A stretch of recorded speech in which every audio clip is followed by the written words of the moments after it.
आज हम पढ़ते हैं भारत के भूगोल का एक महत्वपूर्ण टॉपिक अपवाह तंत्र, जिसमें दो तरह के अपवाह तंत्र हैं भारत में। एक वो जो हिमालय पर्वत श्रेणी से जो नदियाँ निकलती हैं उनको हम हिमालय अपवाह क्षेत्र कहते हैं। दूसरा वो है जो प्रायद्वीपीय भाग से जो नदियाँ निकलती हैं उनका है। तो आज हम पढ़ते हैं हिमालय से निकलने वाली नदियाँ। भारत नदियों का देश है जहाँ 4000 से अधिक छोटी बड़ी नदियाँ मिलती हैं, जिन्हें 23 वृहद और 20 की बजाय 200 लघु स्तरीय नदी बेसिनों में विभाजित किया जा सकता है। उत्पत्ति के आधार पर भारत की नदियों का वर्गीकरण मुख्य रूप से दो वर्गों में किया गया है: हिमालय की नदियाँ और प्रायद्वीपीय नदियाँ। इन दोनों नदी तंत्रों के बीच अपवाह लक्षणों और जलीय विशेषताओं में महत्वपूर्ण अंतर भी पाए जाते हैं। हिमालय की जो नदियाँ हैं वो बहुत बड़ी हैं। उनके जल ग्रहण क्षेत्र सैकड़ों हजारों वर्ग किलोमीटर तक विस्तृत हैं। उदाहरण के गंगा नदी का जल ग्रहण क्षेत्र लगभग 9 लाख वर्ग किलोमीटर है। चूँकि हिमालय की नदियाँ पूर्ववर्ती नदियों के उदाहरण हैं एवं हिमालय के उत्थान के क्रम में निरंतर अपर्दन कार्य करती रही हैं, अतः इनके द्वारा गारज महाखंडों या गारज का निर्माण हुआ है। ये नदियाँ अभी भी युवा हैं और निरंतर अपर्दन कार्य में लगी हुई हैं। हिमालय की नदियाँ अपेक्षाकृत बड़ी हैं, जैसे सिंधु, ब्रह्मपुत्र, गंगा, सतलज, यमुना आदि। हिमालय की नदियों में वर्ष भर जल रहता है। चूँकि वर्षा जल के अतिरिक्त हिम के पिघलने से भी इन्हें जल की आपूर्ति होती है, अतः ये सदा निरा हैं। ये नदियाँ पर्याप्त मात्रा में उपजाऊ जलोढ़ अवसादों का निक्षेपण करती हैं। मैदानी भागों में ढाल की न्यूनता के कारण ये विसर्पों का निर्माण करती हैं, प्राय अपना मार्ग भी बदल लेती। हिमालय की नदियों को 3 प्रमुख नदी तंत्रों में विभाजित किया गया है: सिंधु नदी तंत्र, गंगा नदी तंत्र तथा ब्रह्मपुत्र नदी तंत्र। भूगर्भ वैज्ञानिकों का मानना है कि इन तीनों नदी तंत्रों का विकास एक अत्यंत विशाल नदी से हुआ है, जिसे शिवालिक अथवा हिंद ब्रह्म नदी भी कहा जाता है। यह नदी असम से पंजाब तक बहती थी। प्लेस्टोसीन काल में जब पोटवार पठार का उत्थान हुआ तो यह नदी छिन्न भिन्न हो गई और वर्तमान तीनों नदी तंत्रों में बंट गई। यद्यपि इस संबंध में मत भिन्नता है। सिंधु नदी तंत्र, इसके अंतर्गत सिंधु व उसकी सहायक नदियां झेलम, चेनाब, रावी, व्यास, सतलज आदि सम्मिलित हैं। सिंधु तिब्बत के मानसरोवर झील के निकट चेमायुंगडुंग ग्लेशियर से निकलती है। यह 2880 किलोमीटर लंबी है। संसार की बड़ी नदियों में से एक है। भारत पाकिस्तान के बीच 1960 ईस्वी में हुए सिंधु जल समझौते के अंतर्गत भारत सिंधु व उसकी सहायक नदियों में झेलम व चेनाब के 20% जल का उपयोग कर सकता है, जबकि सतलज और रावी के 80% जल का उपयोग का अधिकार इस समझौते में भारत को दिया गया है। सिंधु नदी की बाईं ओर से मिलने वाली नदियों में पंजाब की 5 नदियां सतलज, व्यास, रावी, चेनाब व झेलम सबसे प्रमुख हैं। यह पांचों नदियां संयुक्त रूप से सिंधु नदी की मुख्य धारा से मिठनकोट के पास मिलती हैं। जास्कर, श्यांग, शिगार, गिलगित बाईं ओर से मिलने वाली अन्य प्रमुख नदियां हैं। दाईं ओर से मिलने वाली नदियों में शोक, काबुल, कुर्रम, गोमल आदि प्रमुख हैं। काबुल और उसकी सहायक नदियां सिंधु में अटक के पास मिलती हैं। सिंधु नदी अटक के पास मैदानी भाग में प्रवेश करती है, दक्षिण पश्चिम की ओर बढ़ते हुए कराची के पूर्व में अरब सागर में मिलती है।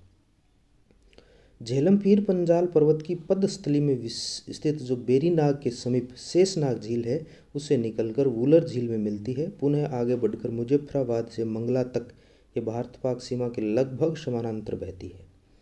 कश्मीर की घाटी में अनंतनाग से बारामूला तक झेलम नदी नौकायन योग्य है।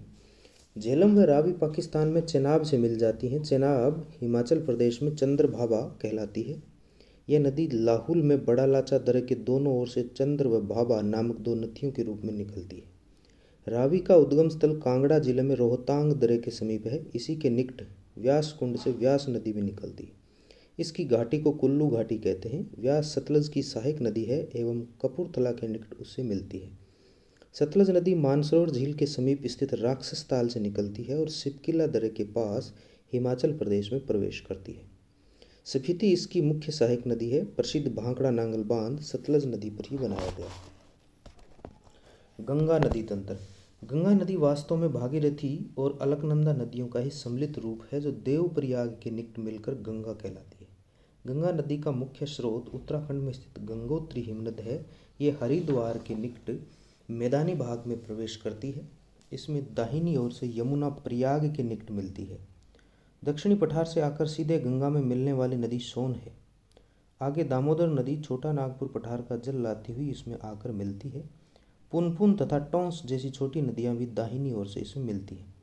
गंगा के बाएं तट की मुख्य सहायक नदियां पश्चिम से पूर्व इस प्रकार हैं: रामगंगा, गोमती, घाघरा, गंडक, कोसी और महानंदा। गंगा नदी की सबसे अधिक लंबाई उत्तर प्रदेश में है। फरक्का के बाद गंगा नदी दक्षिण पूर्व की ओर बहते हुए बांग्लादेश में प्रवेश करती है और पद्मा कहलाती है। यहाँ से गंगा कई धाराओं में बंटकर डेल्टाई मैदान में दक्षिण की ओर बहती हुई समुद्र में मिलती है। इस हिस्से में यह भागीरथी हुगली नाम से जानी जाती है। पाबना से पूर्व गोलकुंडों के पास ब्रह्मपुत्र पद्मा से मिलती है तथा उसकी संयुक्त धारा पद्मा के नाम से आगे बढ़ती है। चांदपुर के पास मेघना इसमें आकर मिलती है। तत्पश्चात ये मेघना नाम से अनेक जल वितरिकाओं में बंटकर बंगाल की खाड़ी में मिल जाती है। गंगा ब्रह्मपुत्र का डेल्टा विश्व का सबसे बड़ा डेल्टा माना जाता है, जिसका विस्तार हुगली और मेघना नदियों के बीच है। डेल्टा का समुद्री भाग घने वनों से ढका है। सुंदरी वृक्ष की अधिकता से यह सुंदर वन कहलाता है। हुगली को विश्व की सबसे अधिक विश्वघाती नदी कहते हैं। इसी तट पर कोलकाता बंदरगाह है, जिसे पूर्व का लंदन कहते हैं। यमुना नदी गंगा नदी तंत्र की सबसे प्रमुख सहायक नदी है, जो यमुनोत्री हिमनद से निकलती है। इसमें चंबल, सिंध, बेतवा, केन नदियां आकर मिलती हैं। ये सभी मालवा के पठार से बहती हैं। सोन नदी अमरकंटक की पहाड़ियों में नर्मदा के उद्गम स्थल के निकट से निकलती है। ब्रह्मपुत्र नदी तंत्र। ब्रह्मपुत्र 2900 किलोमीटर लंबी संसार की सबसे लंबी नदियों में से एक है तथा जल विसर्जन के कुल आयतन की दृष्टि से यह संसार की 4 बड़ी नदियों में शामिल है।